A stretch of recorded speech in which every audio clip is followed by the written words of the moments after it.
Vamos entonces a predicar la palabra de Dios en el Evangelio de Marcos. Marcos capítulo 16, versículo 1 hasta el verso 8. Cuando pasó el día de reposo, María Magdalena, María la madre de Jacobo y Salomé compraron especias aromáticas para ir a ungirle.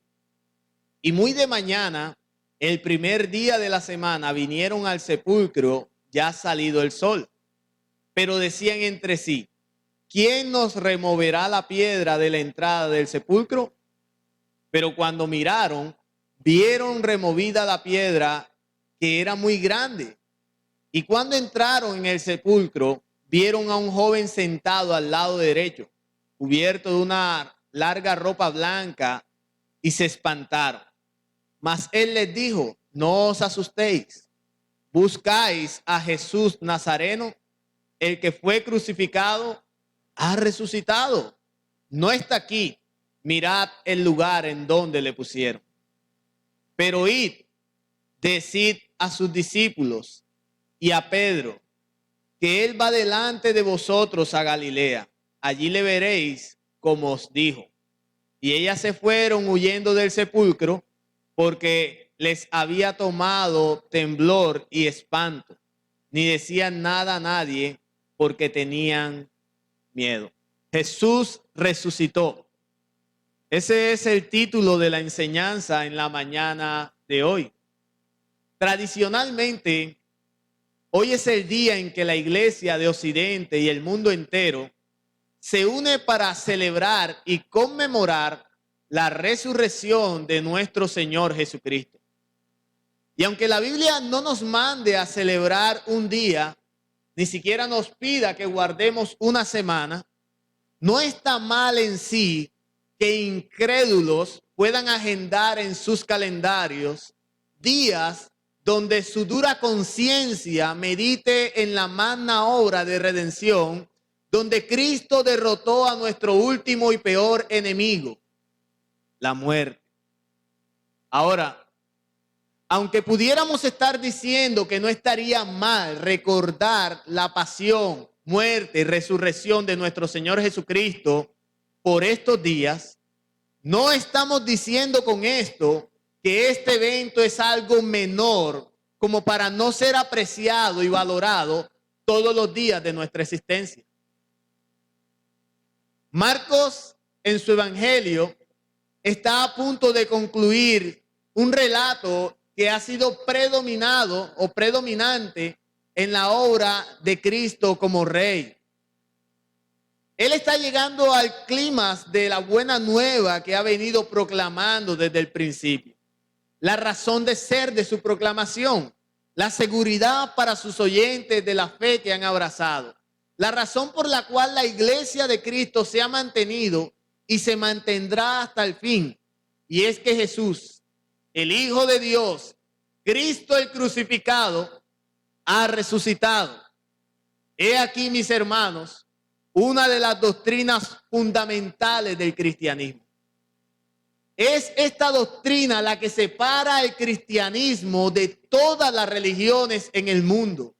De todas las religiones que existen en el mundo, es la doctrina de la resurrección la que separa el cristianismo de cualquier otra. La mayoría de las religiones, por no decir todas, sus grandes líderes y maestros están muertos. Hace muchos años yacieron en una tumba, pero es el cristianismo el único que proclama la muerte y resurrección de su líder. Cristo ha resucitado y esta doctrina nos hace inigualables. La resurrección de nuestro Señor Jesucristo es la prenda de garantía a las promesas fieles del Evangelio. De no haber sido por la resurrección, el cristianismo no tendría sentido. Sería una fábula y por ende todos aquellos que lo hemos seguido, como dijo el apóstol Pablo, seríamos dignos de lástima.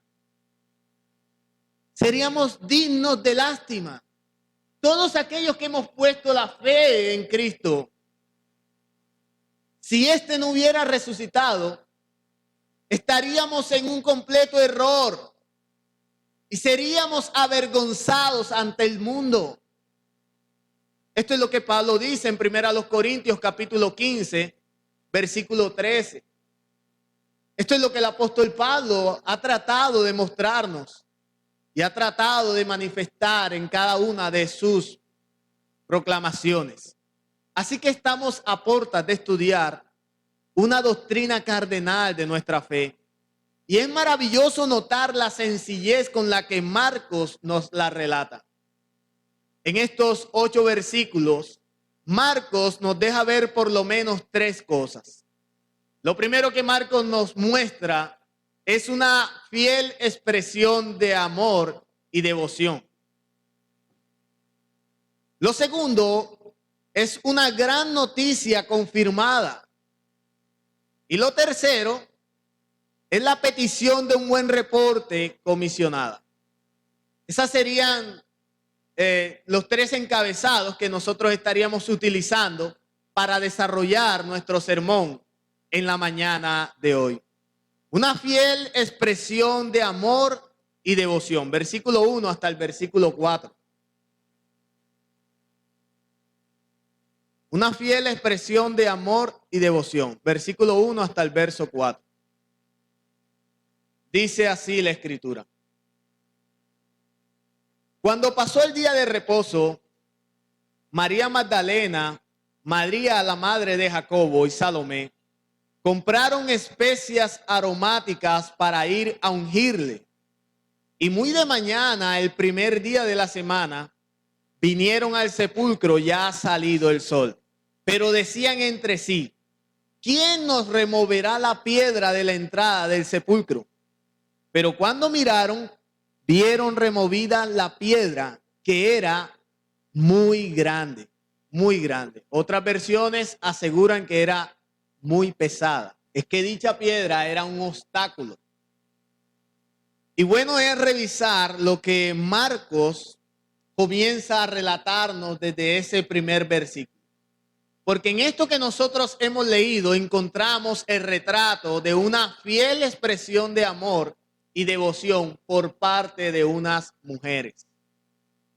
Luego del arresto, enjuiciamiento, crucifixión y muerte de su maestro, podemos imaginar a los discípulos pasando las 2 noches siguientes llenos de miedo, dudas y angustias de muerte. Como se sentirían los soldados que han perdido una batalla decisiva, una guerra. Una batalla que se ha convertido en una masacre donde ha perdido la vida su capitán. Deben haber estado en silencios, doblegados por una mezcla de tristeza con miedo y las imágenes terribles del Calvario pasando una tras otra por su mente. Pedro, aturdido por el remordimiento que emanaba haber negado a su Señor, y Juan, intentando consolar a una mujer a quien se le había pedido consolar y que hacía a las veces de la madre de Jesús. El resto de los 11 discípulos se encontraba en un coma espiritual, aún masticando la traición de Judas y la ejecución de su maestro como un criminal. Marcos en su evangelio resume lo dicho informándonos que previo al día de reposo, un grupo de mujeres llenas de dolor se dieron cita para ir al sepulcro a ungir el cuerpo sin vida de Jesús. Ahora, hay un detalle que no podemos pasar por alto en esta historia. No podemos olvidar que la muerte de Jesús se dio un viernes por la tarde. Un viernes negro y espantoso para todos aquellos que siguieron sus enseñanzas, para aquellos que le habían visto hacer milagros y brindar un mensaje de esperanza, para todos aquellos que le habían reconocido como su Mesías. Eso fue un viernes negro y no precisamente porque había promociones, Fue un viernes negro de dolor, un viernes espantoso. Ese Mesías que ellos habían reconocido se encontraba muerto. Le habían dado muerte. Y ese mismo viernes, luego de la muerte de Jesús, dos hombres nos narran los mismos evangelios. Uno llamado José de Arimatea y el otro Nicodemo, dos miembros del concilio que no estuvieron de acuerdo con lo que había acontecido y que claramente podemos ver que eran discípulos de la secreta, fueron donde Pilato para pedirle a Poncio Pilato el cuerpo de Jesús y darle una digna sepultura. Juan capítulo 19, versículo 38. Ahora, teniendo en cuenta que los judíos marcaban los días no como nosotros los marcamos, para nosotros los días finalizan a las 12 de la noche, ¿cierto?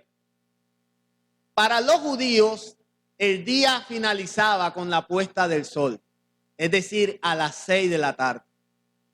Jesús, recuerde que había muerto un viernes, ¿a qué hora les dije? A las 3 de la tarde aproximadamente.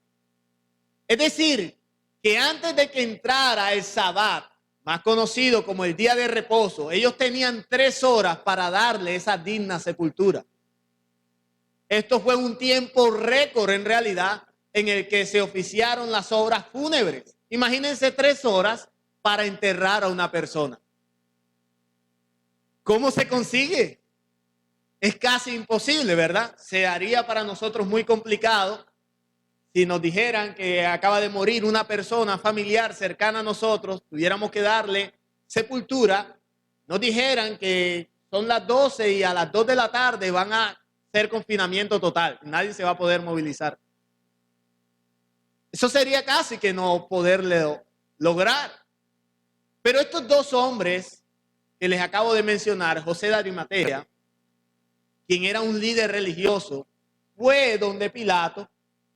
Y entonces, teniendo una bóveda, un lugar, prestó su bóveda, su lugar, para que allí se sepultara el cuerpo de Jesús. Era un rico, era un hombre adinerado, quien estaba haciendo toda esta gestión. Y con esto podemos ver que eran discípulos que habían creído en la obra de Cristo.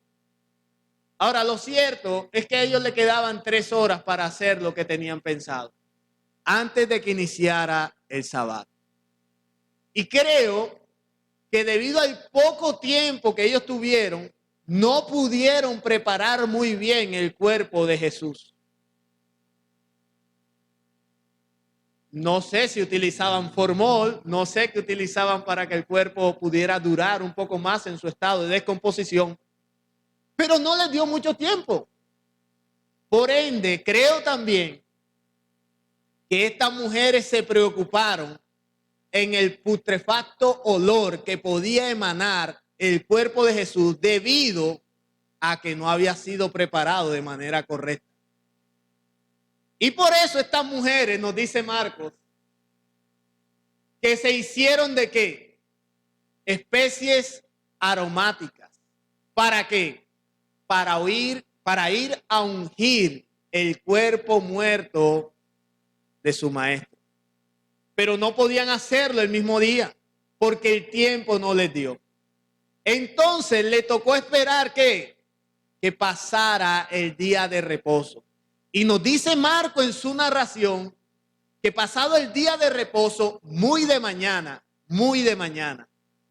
piensen en los detalles, son detalles importantes, muy de mañana. Es decir, que estas mujeres casi no durmieron.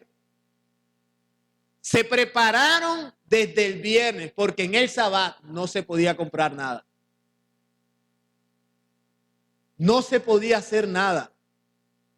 Se prepararon para ir a ungir el cuerpo de su maestro. Tal vez el mismo viernes, en esas 3 horas, estas mujeres se dieron cita para adquirir los productos aromáticos, aquellas esencias.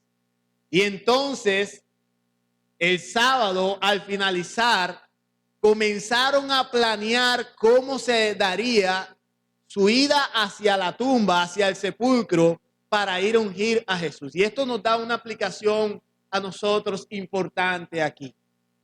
Porque como iglesia, mis hermanos, sería muy bueno que revisáramos cómo nos estamos preparando nosotros para acudir al cuerpo de Cristo. ¿Cuál es tu programación previa al tiempo de comunión que vivimos y disfrutamos un domingo en la mañana como hoy?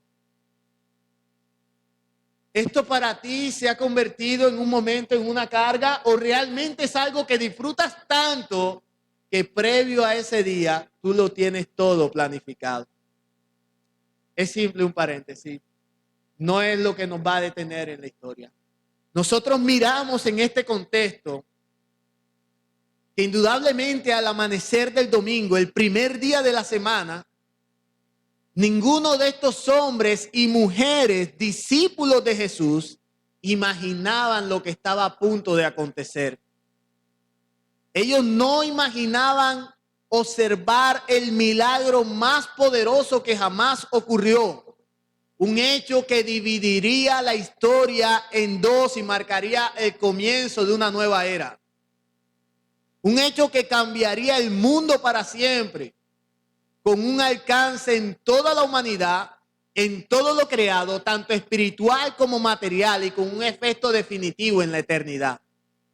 Hablamos de la resurrección de Cristo, la base de nuestra fe y de nuestra esperanza, la causa por la que hoy en la mañana nosotros estemos congregados aquí.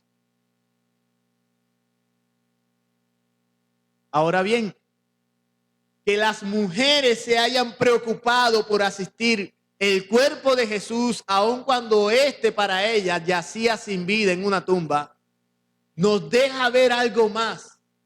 Nos deja ver la devoción y el amor que tenían por aquel quien fue su maestro. Y si algo salta a nuestra vista, es que el amor es diligente, no descansa ni se atemoriza. No era nada fácil para ese tiempo hablar públicamente como un seguidor de Jesús. No era fácil.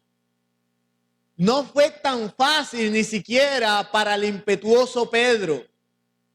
Usted recuerda a Pedro, ¿verdad? Hemos estado hablando mucho de Pedro por estos días.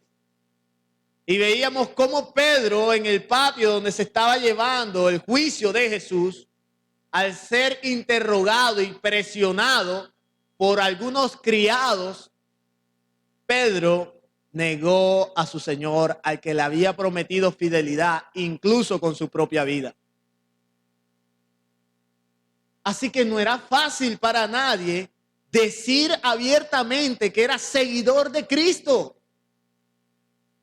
Y estas mujeres, al igual que José de Arimatea y Nicodemo, estaban arriesgando mucho. Estaban entregando su propia vida, tal vez, si así lo podemos ver, por la declaración de ser visto como un discípulo de Cristo a quien acababan de dar muerte como un criminal. Recordemos que hacía poco sus discípulos lo habían abandonado. Uno le había negado, pero otros se estaban arriesgando. Se habían interesado por el cuerpo y acto seguido las mujeres también. Esto es lo que Marcos nos muestra en su relato. Y wow, esto es asombroso. ¿Por qué es asombroso? Porque esta gente hizo lo que hizo por el cuerpo muerto de Jesús. Nada los detuvo, vencieron los miedos, los obstáculos y los peligros. Y todo ello por el cuerpo muerto de Jesús. Ellos no sabían lo que tú y yo sabemos. No lo sabían. Ellos se imaginaban el cuerpo de Jesús en estado de descomposición, por lo menos las mujeres. pero Jesús resucitó. Y nosotros lo sabemos de hace mucho tiempo. Jesús resucitó. Y ante esto la pregunta que debemos hacernos es, ¿qué estamos haciendo nosotros por el cuerpo vivo de Jesús? ¿Qué estás haciendo tú por el cuerpo de Cristo? ¿Sabes cuál es el cuerpo de Cristo? Y nosotros somos el cuerpo de Cristo. La iglesia es el cuerpo de Cristo. Yo no te estoy enviando al Calancala ni al Universal. Lo que te estoy diciendo es que tú tienes que pensar que estas mujeres se interesaron por el cuerpo muerto de su maestro. Y que tú deberías estar muy interesado por el cuerpo vivo de tu maestro. Y ese es nuestro Señor, quien resucitó. Debemos cuidar el cuerpo de Cristo, debemos cuidar de la iglesia, porque la iglesia es el cuerpo de nuestro Señor. Es el cuerpo vivo de Cristo nuestro Salvador. Amén. Pero había un obstáculo que superar, versículo 3. Pero decían entre sí, ¿quién nos removerá la piedra de la entrada del sepulcro? ¿Quién lo hará? Marcos continúa ahondando en su relato sobre el inquebrantable amor de estas mujeres. A ellas no la detenía ni siquiera la gran roca que servía como sello a la entrada de la bóveda donde reposaba el cuerpo de Jesús. Ahora, adicional a la pesada piedra que servía como puerta a la tumba, esta se encontraba custodiada de soldados romanos. Soldados que estarían dispuestos incluso a matar. Porque esas eran las órdenes. Recordemos que el Sanedrín, los líderes religiosos, fueron y pidieron a Pilato colocar guardas en la tumba para evitar el robo del Señor y que de esa forma se dijera entonces que las palabras que Cristo había dicho previas a su arresto eran verdad. Ellos no creían en la resurrección como tal, pero sí habían prestado suficiente atención a las palabras pronunciadas por Jesús en esos momentos previos a su crucifixión. Así que estas mujeres tenían obstáculos para llevar a cabo su servicio. Los soldados romanos, la piedra y aún sus propias fuerzas, porque recordemos que eran mujeres. Y si hablamos de que era una piedra pesada, no era un trabajo para las mujeres remover la piedra. Versículo 4. Pero cuando miraron, vieron removida la piedra que era muy grande. Vaya sorpresa, la piedra había sido removida. La guardia salió despavorida. La tumba estaba vacía. Pronto una gran noticia se confirmaría. Y es precisamente esta noticia la que nos conduce a nuestro segundo encabezado. Una gran noticia confirmada, versículos 5 al 6.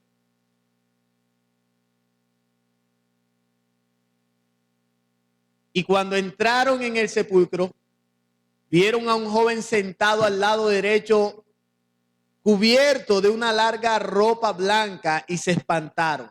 Mas él les dijo, no os asustéis, buscáis a Jesús Nazareno, el que fue crucificado ha resucitado, no está aquí. Mirad el lugar donde le pusieron. Miren el lugar donde le pusieron. Es evidente que lo que estaba sucediendo no era lo que ellas esperaban sucediera en esa mañana. Pero, ¿quién y por qué removió la piedra? Marcos en su relato no nos los dice, pero el evangelista Mateo sí lo menciona. Mateo capítulo 28, versículo 1 al 2. Quiero que por favor vaya conmigo a Mateo. 28, verso 1 y 2. Dice, pasado el día de reposo, al amanecer del primer día de la semana, vinieron María Magdalena y la otra María a ver el sepulcro. Y hubo un gran terremoto porque un ángel del Señor descendiendo del cielo y llegando, ¿qué hizo? Removió la piedra y se sentó sobre ella. ¿Quién removió la piedra? Un ángel del Señor. Ahora, ¿por qué este ángel removió la piedra? A esta pregunta usted pudiera pensar, pastor, es obvio que removió la piedra para que Jesús saliera. Apresurarnos a responder esta pregunta podría hacernos obviar una verdad muy importante. Y es lo que a continuación vamos a aclarar. Jesús podía salir de allí aunque la piedra estuviera en sitio, tal como luego pudo entrar con su cuerpo resucitado a un lugar cerrado donde se encontraban sus discípulos. O sea que la piedra no era un obstáculo para que Jesús saliera. Y entonces, ¿por qué se removió la piedra? La piedra no fue removida para que Jesús saliera, sino para que sus discípulos entraran y pudieran corroborar esta verdad que él ya les había anunciado. Que él iba a resucitar, que el sepulcro estaba vacío, pero fue removida también para dar una potente señal de victoria sobre el sepulcro, que éste no podía retenerlo. El pastor y teólogo Steve Larson dice lo siguiente: esa piedra no fue removida para que Jesús saliera, sino para que el mundo entrara y comprobara que la tumba estaba vacía. La tumba estaba vacía. La piedra fue removida para que usted y yo pudiéramos constatar que las profecías y las promesas del Señor en su evangelio son ciertas. Para entregar detalles de que nosotros los cristianos creemos en una fe razonable e histórica.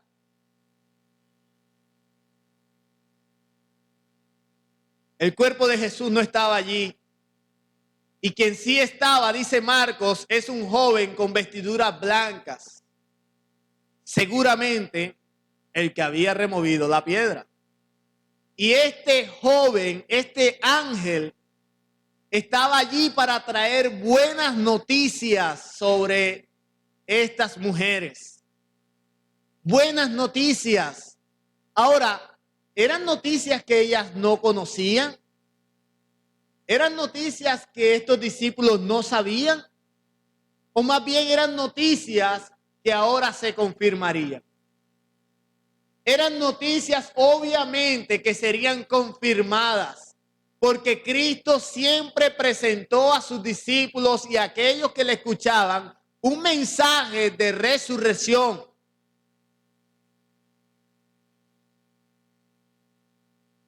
Llenas de miedo, llenas de espantos, llenas de temor, el ángel les manda a hacer algo para verificar. Y les da una orden. Les dicen, desen cuenta ustedes mismas que el lugar donde le pusieron está vacío. En otras palabras, verifiquen. Verifíquenlo. Lo que él les había anunciado era cierto. Cristo resucitó. Confírmenlo ustedes mismas por sus propios ojos. Cristo resucitó. Mis hermanos, si hacemos caso a lo que Dios nos manda, entonces el hecho que Cristo ha resucitado debe llenar de profundo gozo nuestras vidas.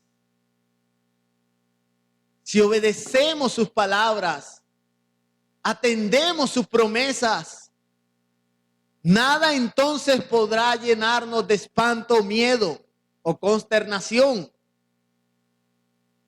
Todo esto tendrá que dar paso al gozo de esta promesa hecha realidad en Cristo, su resurrección. Debe dar paso a un gozoso servicio, al júbilo y dedicación a nuestro maravilloso Salvador. Y esto nos lleva a nuestro tercer punto en la mañana de hoy. La petición de un buen reporte comisionada. Versículos 7 al 8. Pero id, decía a sus discípulos y a Pedro, que él va delante de vosotros a Galilea. Allí le veréis como os dijo. Y ellas se fueron huyendo del sepulcro porque les había tomado temblor y espanto. Ni decían nada a nadie porque tenían miedo. Pero id, decid a sus discípulos y especialmente decirle a Pedro. Decid a sus discípulos. Luego del ángel confrontar el miedo y la incredulidad de estas mujeres sobre la resurrección del Señor, él les da una encomienda.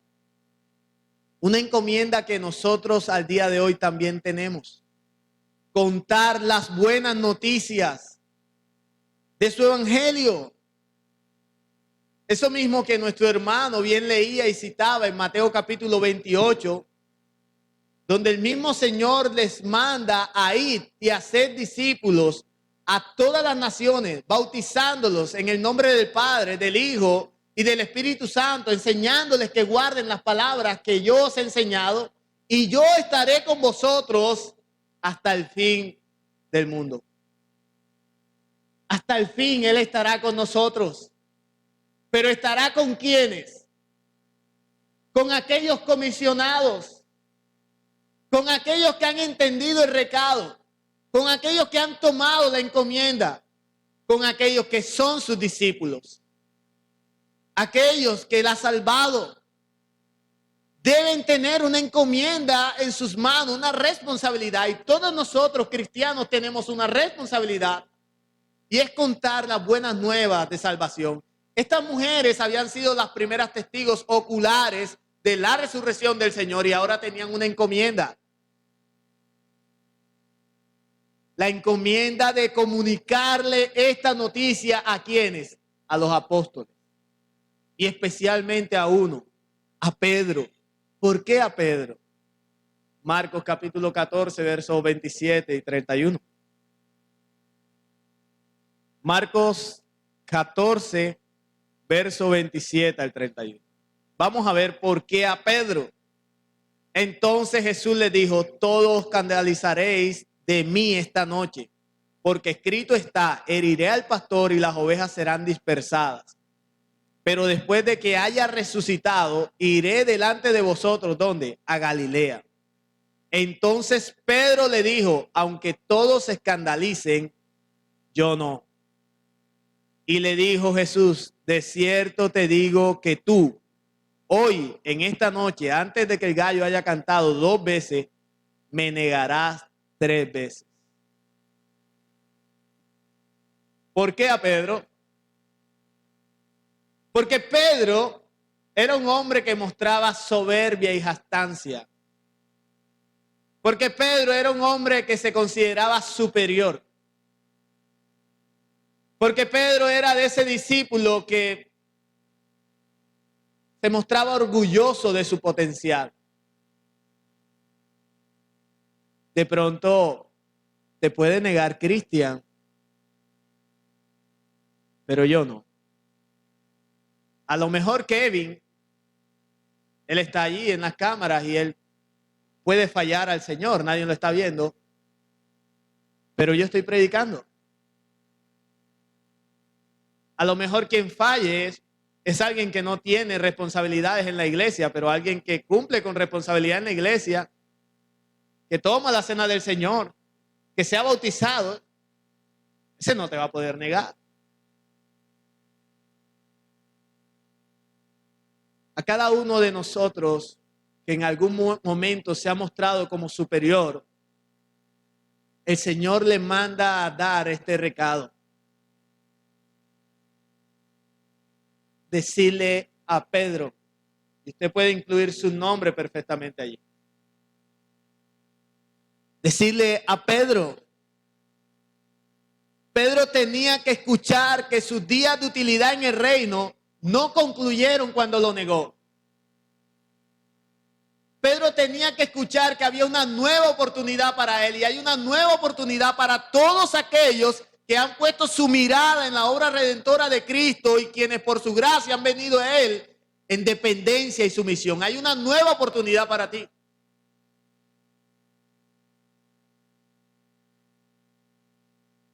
Hay una nueva oportunidad para todos aquellos que hemos observado nuestra propia pobreza espiritual. Hay una nueva oportunidad.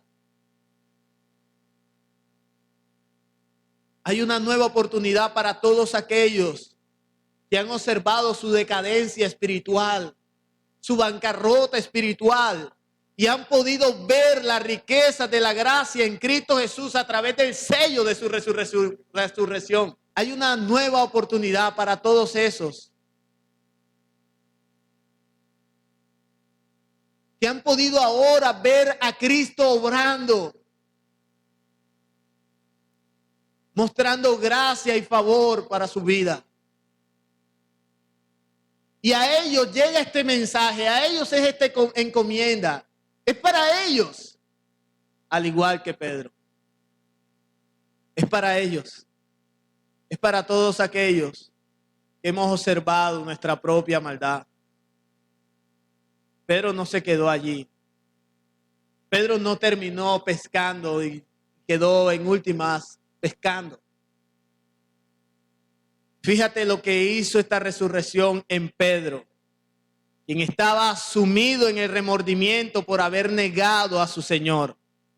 Ese mismo hombre luego declaró en su primera carta, en el capítulo 1, versículo 3, bendito el Dios y Padre de nuestro Señor Jesucristo, que según su grande misericordia nos hizo renacer para una esperanza viva por la resurrección de Jesucristo de los muertos. Bendito el Dios y Padre de nuestro Señor Jesucristo, que nos hizo renacer para una esperanza viva. Y el motivo por el cual se hizo esto posible fue por su resurrección.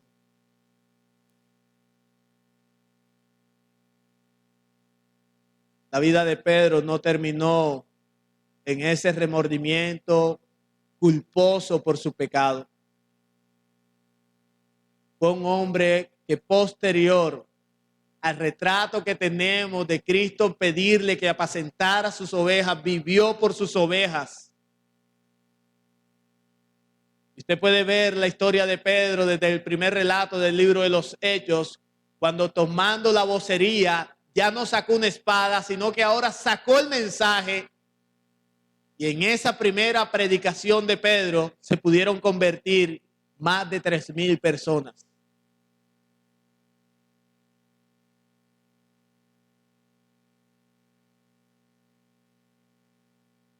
Así fue como estas mujeres salieron huyendo del sepulcro, pero con un mensaje extraordinario que comunicar. Aún los efectos de incredulidad seguirán presentes, estarán mezclados con la fe en nosotros. Aún así, estas mujeres fueron fieles a su encomienda, al encargo. Estaban resueltas a dar el mensaje a sus discípulos y a nadie más, y eso hicieron. Mis hermanos, esto mismo nos manda el Señor a nosotros hoy. Si hemos recibido la buena nueva de salvación, debemos compartirla con su pueblo.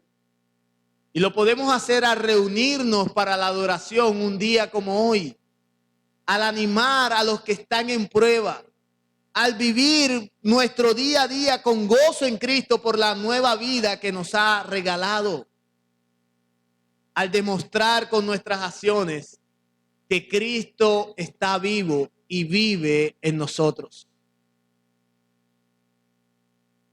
Jesús, el Cristo, ha resucitado. el primero entre los muertos para dar reposo a los suyos. Así que ya no hay que buscarle entre los muertos.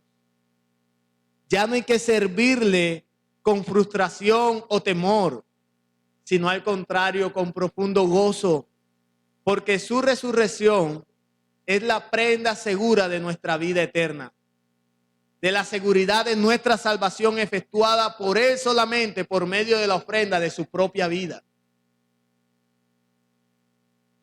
Ahora tenemos gozo para servirle. Ahora podemos darnos cuenta que nuestro Dios está con nosotros, que debemos confiar en sus promesas, atender sus palabras y obedecer sus mandamientos. Esto debemos hacer. La muerte fue vencida. Cristo resucitó. Y esto para el creyente significa mucho. El creyente auténtico o verdadero no le teme al morir, porque Cristo derrotó a ese enemigo. Él lo venció. Todos nosotros sufriremos pérdidas. Vamos a perder, si es que ya muchos no han perdido familiares. Vamos a perder a mucha gente. El virus actual con el que convivimos nos ha permitido observar un poco más de cerca esta verdad. Pero bueno es saber que para el cristiano esto no significa el todo. Hay una esperanza para el cristiano. Una esperanza que al igual que Pablo hoy nosotros gritamos: ¿dónde está, oh muerte, tu aguijón? ¿Dónde, oh sepulcro, tu victoria?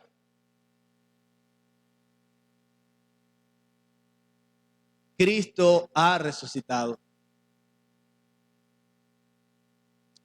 Aplicaciones. Es evidente que en el relato que nosotros hemos estado anunciando, los discípulos, las mujeres y muchos de sus seguidores no habían comprendido esto. Pero hermanos, nosotros a través de esta información, y yo espero que haya sido oportuna, lo hemos podido saber. Y ahora la pregunta sería: ¿cómo estamos sirviendo y serviremos a nuestro Señor?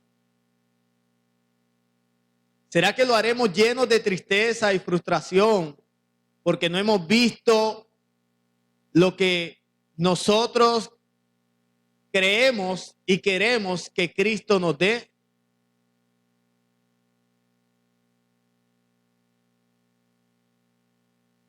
Seguimos sirviendo sin gozo,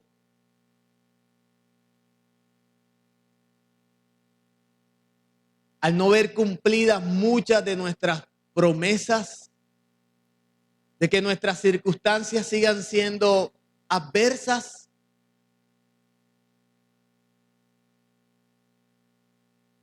O la resurrección de Cristo asegura para ti un cambio de perspectiva. Ahora puedes confiar, ahora puedes descansar. Ahora puedes reconocer tu pecado y tu maldad. Y puedes decir a ti mismo, a tu propia alma, que el vivir es Cristo. Cuánto anhelo, mis hermanos, que Dios quite las piedras, las vendas y todos los obstáculos que tenemos para ver a Cristo resucitado obrando en nuestras vidas. Es mi anhelo. Que el Señor nos llene del gozo de su salvación y le sirvamos entonces no con tristeza, sino llenos de verdadero gozo y entrega, pasión, devoción, disfrutando de esa nueva vida que Él nos ha dado.